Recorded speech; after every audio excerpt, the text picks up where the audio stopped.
ചാനലിലേക്ക് എല്ലാവർക്കും സ്വാഗതം. ഇന്നത്തെ റെസിപ്പി ഒരു വെജിറ്റബിൾ കുറുമയാണ്. അപ്പത്തിനും ഇടിയപ്പത്തിനും ബ്രെഡിനുമൊക്കെ ഈ വെജിറ്റബിൾ കുറുമ നല്ല കോമ്പിനേഷനാണ്. ഈ കുറുമ എങ്ങനെയാണ് ഉണ്ടാക്കുന്നതെന്ന് നമുക്ക് വീഡിയോയിലൊന്ന് കണ്ടു നോക്കാം. വെജിറ്റബിൾ കുറുമ ഉണ്ടാക്കുന്നതിന് ഞാൻ ഒരു 100 ഗ്രാം ഗ്രീൻ പീസ് എടുത്തിട്ടുണ്ട്. ഇത് വെന്തതാണ്. ഒരു ക്യാരറ്റ് എടുത്തിട്ടുണ്ട്. 2 പൊട്ടറ്റോ എടുത്തിട്ടുണ്ട്. നമുക്ക് ഈ ക്യാരറ്റും പൊട്ടറ്റോയും ചെറുതായിട്ട് അരിഞ്ഞെടുത്ത് അത് ആദ്യം വേവിക്കാം. പൊട്ടറ്റോയും ക്യാരറ്റും ചെറിയ കഷ്ണങ്ങളായിട്ട് അരിഞ്ഞെടുത്തിട്ടുണ്ട്. നമുക്കിതൊന്ന് വേവിക്കാനൊരു പാത്രത്തിലേക്കിടാം. ആവശ്യത്തിന് വെള്ളം ഒഴിച്ചു കൊടുക്കാം. 1/2 ടേബിൾ സ്പൂൺ ഉപ്പും കൂടി ഇട്ട് കൊടുക്കാം. നന്നായിട്ടൊന്ന് ഇളക്കി നമുക്ക് അടുപ്പിൽ വെച്ചതൊന്ന് വേവിച്ചെടുക്കാം. പൊട്ടറ്റോയും ക്യാരറ്റും കൂടെ വേവുമ്പോഴത്തേക്ക് നമുക്ക് 1 കപ്പ് തേങ്ങയും ഒരു 6 കാഷ്യൂനട്ടും കൂടെ അത് ഞാൻ പിളർന്നിട്ടിരിക്കുന്നതാണ്, നമുക്ക് അരച്ചെടുത്ത് വെക്കാം. നമുക്ക് ഈ പൊട്ടറ്റോ ഒക്കെ വെന്തോന്ന് നോക്കാം. നന്നായിട്ട് വെന്തിട്ടുണ്ട്. നമുക്ക് ഫ്ലെയിം ഓഫ് ചെയ്ത് കൊടുക്കാം. നമുക്കിനിയും വെജിറ്റബിൾ കുറുമ ഉണ്ടാക്കാം.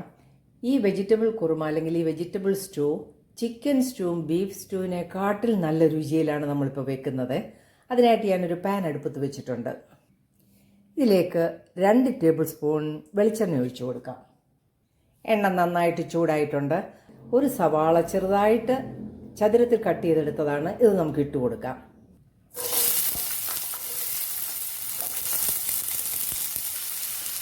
കൂടെ നമുക്കൊരു 3 പച്ചമുളകും കൂടി ഇട്ട് കൊടുക്കാം. വഴറ്റി കൊടുക്കാം. ഈ വെജിറ്റബിൾ കുറുമയ്ക്ക് 1 ടേബിൾ സ്പൂൺ പെരിഞ്ജീരകത്തിൻ്റെ പൊടി ഇട്ട് കൊടുക്കുന്നത് ഇതിന് രുചി കൂട്ടത്തേ ഉള്ളൂ. 2 തണ്ട് കറിവേപ്പിലയും കൂടെ ഇട്ട് കൊടുക്കാം. നന്നായിട്ട് വഴറ്റാം. ഇതിലേക്ക് 1 ടേബിൾ സ്പൂൺ ഇഞ്ചിയുടെയും വെളുത്തുള്ളിയുടെയും പേസ്റ്റും കൂടി ഇട്ട് കൊടുക്കാം. വഴറ്റി കൊടുക്കാം. 3/4 ടേബിൾ സ്പൂൺ ഗരം മസാലയും കൂടെ ഇട്ട് കൊടുക്കാം. നന്നായിട്ട് വഴറ്റാം. സവാളയൊക്കെ വഴന്ന് വന്നിട്ടുണ്ട്. ഇതിലേക്ക് നമുക്ക് വെന്തെടുത്ത് വെച്ചിരുന്ന പൊട്ടറ്റോയും ക്യാരറ്റും കൂടെ ഇട്ട് കൊടുക്കാം. ആ വെള്ളവും കൂടെ ചേർക്കാം. ഇളക്കി കൊടുക്കാം. ഒത്തിരി വെള്ളമൊന്നും ആകരുത്. ആവശ്യത്തിനിപ്പം വെന്ത വെള്ളം ഉണ്ട്. ഇതിലൂടെ ഒരു 100 ഗ്രാം ഗ്രീൻ പീസും കൂടെ ഇട്ട് കൊടുക്കാം. ഇത് വെന്തതാണ്. എല്ലാം കൂടി ഒന്ന് ഇളക്കി കൊടുക്കാം. വെജിറ്റബിൾ എല്ലാം നന്നായിട്ട് വെന്തിട്ടുണ്ട്. ഈ കൂടെ ബീൻസും ഒക്കെ ചേർക്കാം. നിങ്ങൾക്ക് ഇഷ്ടമുള്ള വെജിറ്റബിളൊക്കെ ചേർക്കാം. നമുക്കിതിലേക്ക് തേങ്ങയും കാഷ്യൂനട്ടും കൂടെ നന്നായിട്ട് അരച്ചു വെച്ചിട്ടുണ്ട്. അതൊഴിച്ചു കൊടുക്കാം.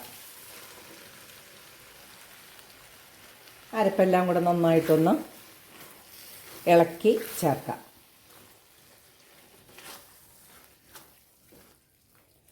നമുക്കിതിലേക്ക് മിക്സി കഴുകിയ വെള്ളവും കൂടെ ഒഴിച്ചു കൊടുക്കാം. ഒത്തിരി തിളപ്പിക്കരുത്. ഈ തിളച്ച് വരുന്ന വെജിറ്റബിൾ കുറുമയിലേക്ക് 1/2 ടീസ്പൂൺ ഗരം മസാല ചേർക്കാം. കൂടെ തന്നെ 1/2 ടീസ്പൂൺ കുരുമുളക് പൊടിയും കൂടെ ഇട്ട് കൊടുക്കാം. എല്ലാം നന്നായിട്ടൊന്ന് ഇളക്കി യോജിപ്പിക്കാം. പെരിഞ്ജീരകമൊക്കെ ചേർപ്പോൾ നല്ലൊരു മണമാണ് ഈ വെജിറ്റബിൾ കുറുമായ്ക്ക് വരുന്നത്. ചിക്കൻ സ്റ്റൂ പോലും ഇതിനെ വെല്ലുന്നതാണ്. അത്രയ്ക്ക് ടേസ്റ്റാണ് ഈ വെജിറ്റബിൾ കുറുമായ്ക്ക്. ഇതിൻ്റെ ഉപ്പെല്ലാം നോക്കി ആവശ്യത്തിന് ഉപ്പെല്ലാം ഉണ്ട്. നമുക്ക് ഫ്ലെയിം ഓഫ് ചെയ്ത് കൊടുക്കാം.